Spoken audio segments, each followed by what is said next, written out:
Hi ಎಲ್ಲ big boss ಲವರ್ಸಿಗೆ ನನ್ನ ಕಡೆಯಿಂದ ಬಿಗ್ ಬಾಸ್ ಕನ್ನಡ ಸೀಸನ್ 12 ಅಲ್ಲಿ ಆಯಿತಾ ಒಂದು ವಿಷಯ ನಡೆದಿತ್ತು. ನಿಮ್ಮೆಲ್ಲರಿಗೂ ಗೊತ್ತಿರೋ ವಿಷಯನೇ. ಏನಪ್ಪ ಅಂತಂದರೆ, ರಕ್ಷಿತಾ ಮತ್ತು ಅಶ್ವಿನಿ ಗೌಡರ ಮಧ್ಯೆ ನಡೆದಂತಹ ಒಂದು ವಿಷಯನ ಎಲ್ಲರೂ ಮರ್ತೋಗಿರ್ತೀರ. ಬಟ್ ಆದರೆ ಆ ವಿಷಯಕ್ಕೆ ಈಗ ನಿಜವಾಗ್ಲೂ ಜೀವ ಬಂದಿದೆ ಅಂತಲೇ ಹೇಳ್ಬೋದು. ಅಶ್ವಿನಿ ಗೌಡ ಏನು ಮಾಡ್ತಾರೆ ಅಂದರೆ, ಒಂದು 3-4 ವಾರಗಳ ಹಿಂದೆ ನಮ್ಮ ರಕ್ಷಿತನಿಗೆ ಒಂಥರ ಹೀನಾಯವಾಗಿ ಮಾತಾಡ್ತಾರೆ. ಅಂದರೆ ಅವರ ವಾರ್ಡ್ರೋಬನ್ನ ಓಪನ್ ಮಾಡಿಬಿಟ್ಟು, ನಿಂದೆಲ್ಲ ನೋಡಿದ್ರೆ ಗೊತ್ತಾಗುತ್ತೆ ನೀನು ಎಲ್ಲಿಂದ ಬಂದಿದೀಯಾ ಅಂತ. ಆಮೇಲೆ ಹೊರಗಡೆ ಕೂತು ಜಾನ್ವಿ ಹತ್ರ ಸ್ಪೆಸಿಫಿಕ್ಕಾಗಿ ಮೆನ್ಷನ್ ಮಾಡ್ತಾರೆ, ಅವಳು ಅವಳು ಅಂದರೆ ಸ್ಲಮ್ಮಿಂದ ಬಂದಿರೋ ಹುಡುಗಿ, ಅವಳು ನೋಡಿದ್ರೆ ಗೊತ್ತಾಗುತ್ತೆ ಅವಳು ಅವಳು ಅನ್ನೋದನ್ನ ಹೇಳ್ತಾರೆ. ಅಂದರೆ ಸ್ಲಮ್ಮಿಂದ ಬಂದಿರೋ ಹುಡುಗಿ ಅಂತ. ಬಟ್ ಅದ್ರ ಬಗ್ಗೆ ಹೊರಗಡೆ ಆಯಿತಾ ಪ್ರೇಕ್ಷಕರು ತಪ್ಪು, ಅದ್ರ ಬಗ್ಗೆ ಸುದೀಪ್ ಸರ್ ಅವರು ಮಾತನಾಡಬೇಕು, ಬೈಬೇಕು. ಇದು ತುಂಬ ಸೆನ್ಸಿಟಿವ್ ವಿಷಯ. ಯಾರಿಗೂ ಕೂಡ ಆ ಥರ ಒಬ್ಬರ ಬಟ್ಟೆಯನ್ನು ನೋಡಿ, ಒಬ್ಬರ ಆಯಿತಾ ಕಲರನ್ನು ನೋಡಿ ಒಬ್ಬರ ಬಗ್ಗೆ ನಾವು ಮಾತಾಡೋದೇ ತಪ್ಪು. ಒಬ್ಬರು ಅವರು ಎಷ್ಟೇ ಆಯಿತಾ ಕೆಳಮಟ್ಟದಿಂದ ಬಂದರೂ ಕೂಡ ಎಲ್ಲರೂ ಮನುಷ್ಯನೇ. ಮನುಷ್ಯರನ್ನ ಮನುಷ್ಯರಾಗಿ ನೋಡಬೇಕು. ಈ ಜಾತಿಯಿಂದ ಒಬ್ಬ ಮನುಷ್ಯನ ಐಡೆಂಟಿಫೈ ಮಾಡೋದಾಗಲಿ, ಒಬ್ಬ ಮನುಷ್ಯನ ಆಯಿತಾ ಅವನಿರುವಂತಹ ಒಂದು ಜಾಗದಿಂದ ಅವನನ್ನು ಐಡೆಂಟಿಫೈ ಮಾಡೋದಾಗಲಿ ಮಾಡೋಕ್ಕೆ ಹೋಗ್ಬಾರ್ದು.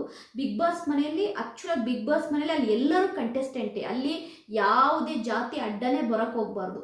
ಆದರೆ ತುಂಬ ಗೊತ್ತಿರುವಂತಹ ಅಶ್ವಿನಿ ಗೌಡ ಅವರು ಕನ್ನಡ ಹೋರಾಟಗಾರ್ತಿ ಅಂತಾರೆ. ಓಕೆ, ಅವರು ತುಂಬ ದೊಡ್ಡ ಜಾತಿಯಿಂದನೇ ಬಂದಿರಲಿ ಆಯಿತಾ, ನಾನು ಅದ್ರ ಬಗ್ಗೆ ಎಲ್ಲ ನಾನು ಮಾತನಾಡಲ್ಲ. ಬಟ್ ಅಶ್ವಿನಿ ಗೌಡ ಅವರು ಇನ್ನೊಂದು ಸಹ ಕಂಟೆಸ್ಟೆಂಟನ್ನು ಇವಳು ನೋಡಿದ್ರೆ ಗೊತ್ತಾಗುತ್ತೆ, ಇವಳು ಬಟ್ಟೆ ನೋಡಿದ್ರೆ ಗೊತ್ತಾಗುತ್ತೆ, ಇವಳು ಸ್ಲಮ್ಮಿಂದ ಬಂದಿರೋಳು ಅನ್ನೋದನ್ನು ಅವರು ಉಪಯೋಗಿಸಿದ್ದಾರೆ. ಅದು ಓಪನ್ನಾಗಿ ಕೇಳ್ತಾ ಇದೆ ಆಯಿತಾ. ಬಟ್ ಅದ್ರ ಬಗ್ಗೆ ಸುದೀಪ್ ಸರ್ ಅವರು ಒಂದು ಮಾತು ಇಲ್ಲಿವರೆಗೂ ಕೂಡ ಮಾತನಾಡಿಲ್ಲ ಸುದೀಪ್ ಸರ್ ಅವರು.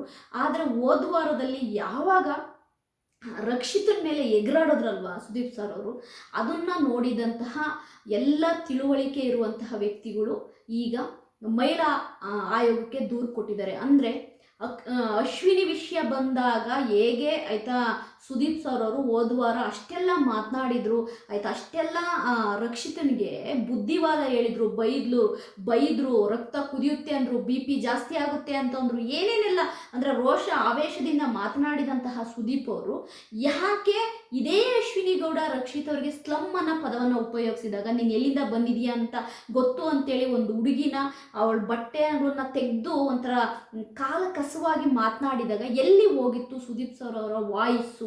ಅವಾಗ ಸುದೀಪ್ ಸರ್ ಅವ್ರಿಗೆ ರಕ್ತ ಕುದಿಲಿಲ್ವಾ? ಅವಾಗ ಎಲ್ಲೂ ಹೋಗಿತ್ತು ಸುದೀಪ್ ಸರ್ ಅವ್ರ ವಾಯ್ಸು?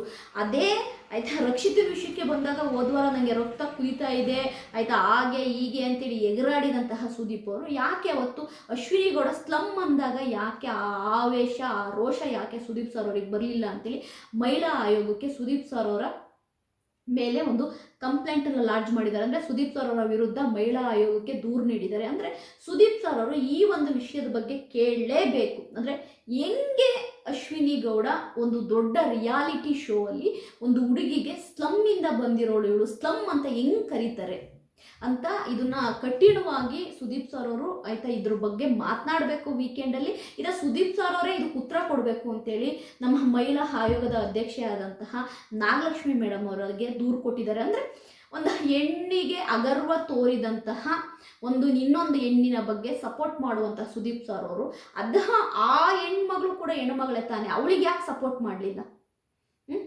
ಅದು ಈಗ ಮಹಿಳಾ ಆಯೋಗದ ತನಕ ಹೋಗಿದೆ. ನಾನಿಲ್ಲಿ ಸುದೀಪ್ ಸರ್ ಅವ್ರದ್ದು ತಪ್ಪು ಅಂತಲೂ ಹೇಳಲ್ಲ, ನಾನು ಬಿಗ್ ಬಾಸ್ ಟೀಮಿನ ತಪ್ಪು ಅಂತಲೂ ಹೇಳಲ್ಲ. ನಾನು ಹೇಳೋದು ಒಂದೇ ವಿಷಯ, ಪಾರ್ಶಾಲಿಟಿ ಬೇಡ, ಎಲ್ಲರೂ ಒಂದೇ. ರಕ್ಷಿತಾ ಕೂಡ ಒಂದು ತಂದೆ ತಾಯಿಯ ಹೆಣ್ಣುಮಗಳು, ಅದೇ ರೀತಿ ಅಶ್ವಿನಿ ಗೌಡ ಅವರು ಕೂಡ ಒಂದು ತಂದೆ ತಾಯಿಯ ಹೆಣ್ಣುಮಗಳು. ನಾನು ಹೇಳ್ತಿರೋದೇನು ಗೊತ್ತಾ, ಇಬ್ಬರನ್ನು ಸಮವಾಗಿ ನೋಡಿ. ಒಂದು ಕಣ್ಣಿಗೆ ಬೆಣ್ಣೆ, ಒಂದು ಕಣ್ಣಿಗೆ ಸುಣ್ಣ, ಆ ರೀತಿ ನೋಡೋಕೆ ಹೋಗ್ಬೇಡಿ. ರಕ್ಷಿತಾ ಮತ್ತು ಅಶ್ವಿನಿ ಗೌಡ ಇಬ್ಬರನ್ನು ಸೇಮ್ ಆಗಿ ನೋಡಿ. ಇವತ್ತು ನೋಡಿ, ಅದೇ ನೀವು ಅವತ್ತು ಆ ಸ್ಲಮ್ ಅನ್ನೋ ಪದನ ಏನು ಇಂಟೆನ್ಷನ್ನಲ್ಲಿ ಹೇಳಿದ್ರಿ ಅಶ್ವಿನಿ ಗೌಡ ಅಂತ ಹೇಳ್ಬಿಟ್ಟು ಅವತ್ತು ಕೇಳಿದ್ದಿದ್ರೆ ವೀಕೆಂಡಲ್ಲಿ ಏನಕ್ಕೆ ಹೇಳಿದ್ರಿ ಸ್ಲಮ್ ಅಂತ? ಹಂಗೆಲ್ಲ ಹೇಳಂಗಿಲ್ಲ, ಅದು ತಪ್ಪು ಆಯಿತಾ. ಯಾರನ್ನೂ ಕೂಡ ಆಯಿತಾ ನಾವು ಬಿಗ್ ಬಾಸ್ ಅಂತಲ್ಲ, ಯಾವುದೇ ಒಂದು ರಿಯಾಲಿಟಿ ಶೋಲಿ ಒಬ್ಬರನ್ನ ಕೆಳಗೆ ಮಾಡಿ ಮಾತನಾಡಂಗಿಲ್ಲ. ಅಶ್ವಿನಿ ಗೌಡ ನೀವು ಮಾತಾಡಿದ್ದು ರಾಂಗ್ ಅಂತೇಳಿ ಆ ಸ್ಲಮ್ ಅನ್ನೋ ವಿಷಯಕ್ಕೆ ರಕ್ಷಿತನ್ಗೆ ಸಾರಿ ಕೇಳಿಸ್ಬೇಕಿತ್ತು Sudeep sir. First of all Ashwini Gowda ಆ ಸ್ಲಮ್ ಅನ್ನೋ ವಿಷಯಕ್ಕೆ ಸಾರಿ ಕೇಳಬೇಕಿತ್ತು.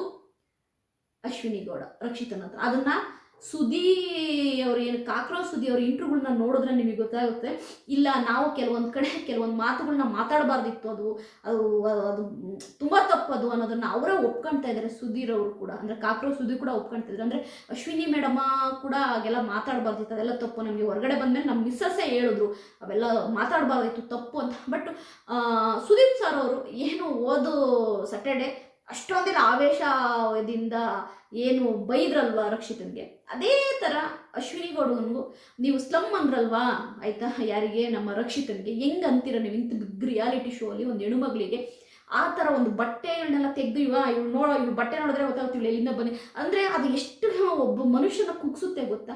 ಹಿಂಗೆಲ್ಲ ಹೇಳ್ಬಾರ್ದು ಅಶ್ವಿನಿ ಗೌಡ ಅವರೇ. ನೀವು ಅಶ್ವಿನಿ ಗೌಡ ಅವರೇ ಸಾರಿ ಕೇಳಿ, ರಕ್ಷಿತನ ಹತ್ರ ಅಷ್ಟೇ ಅಲ್ಲ ಇಡೀ ಆಯಿತಾ ಆ ಕರ್ನಾಟಕ ಜನತೆ ಹತ್ರ ನೀವು ಸಾರಿ ಕೇಳಿ ಅಂತ ಅವತ್ತು ಸುದೀಪ್ ಸರ್ ಅವರು ಅಶ್ವಿನಿ ಗೌಡನ ಹತ್ರ ಸಾರಿ ಕೇಳಿಸ್ಬಿಟ್ಟಿದ್ದರೆ ಈ ವಿಷಯ ಮುಗ್ದೇ ಹೋಗಿರೋದು. ಬಟ್ ಇವತ್ತು ಮಹಿಳಾ ಆಯೋಗದ ತನಕ ದೂರ ಹೋಗಿದೆ.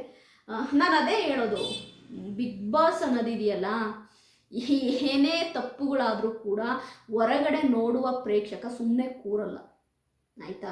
ಅವನು ಅದಕ್ಕೆ ಏನು ಮಾಡಬೇಕು ಅದು ಮಾಡೇ ಮಾಡ್ತಾನೆ ಆಯಿತಾ. ಈ ಕಂಪ್ಲೇಂಟ್ಸ್ಗಳು ಕೊಡ್ತಾರೆ ಅವರು, ಏಕೆಂತಂದರೆ ರಾಂಗ್ ಅದು. ಅವತ್ತು ಸ್ಲಮ್ಮು ಅಂತ ಅಂದಿದ್ದಕ್ಕೆ ಸುದೀಪ್ ಸರ್ ಅವ್ರು ಮಾತನಾಡಿಲ್ಲ, ಹೋದ್ವಾರ ಮಾತ್ರ ಅಷ್ಟೆಲ್ಲ ಮಾತನಾಡಿದ್ರಲ್ವಾ, ಅದನ್ನು ಈಗ ಅವ್ರಿಗೊಂದು ಸಿಕ್ತಂಗಾಗಿದೆ. ಹಾಗಾದರೆ ಅಶ್ವಿನಿ ಗೌಡಗೊಂದು ನ್ಯಾಯನ ರಕ್ಷಿತನಿಗೊಂದು ನ್ಯಾಯ ಅಂತೇಳಿ ದೂರು ಕೊಟ್ಟವರು ಕೇಳ್ತಾ ಇದ್ದಾರೆ. ಈಗ ಮಹಿಳಾ ಆಯೋಗದ ಅಧ್ಯಕ್ಷೆಯಾಗಿರುವಂಥ ನಾಗಲಕ್ಷ್ಮಿ ಮೇಡಮ್ ಅವರು ಇದ್ರ ಬಗ್ಗೆ ಸುದೀಪ್ ಸರ್ ಅವ್ರನ್ನ ವಿಚಾರಿಸ್ತಾರ, ಇಲ್ಲ ರಕ್ಷಿತನಿಗೆ ನ್ಯಾಯ ಕೊಡಿಸ್ತಾರ ಏನು ಅನ್ನೋದು ಮುಂದಿನ ಎಪಿಸೋಡ್ ಮುಂದಿನ ವಾರದ ಕತೆ ಕಿಚ್ಚನ ಜೊತೆ ಎಪಿಸೋಡಲ್ಲಿ ನಮಗೆ ಖಂಡಿತವಾಗ್ಲೂ ಗೊತ್ತಾಗುತ್ತೆ ಇದ್ರ ಬಗ್ಗೆ. ನನ್ನ ಈ ವಿಡಿಯೋ ನಿಮಗೆ ಇಷ್ಟ ಆದರೆ ಲೈಕ್ ಮಾಡಿ, ಸಬ್ಸ್ಕ್ರೈಬ್ ಮಾಡಿ. ಬಾಯ್.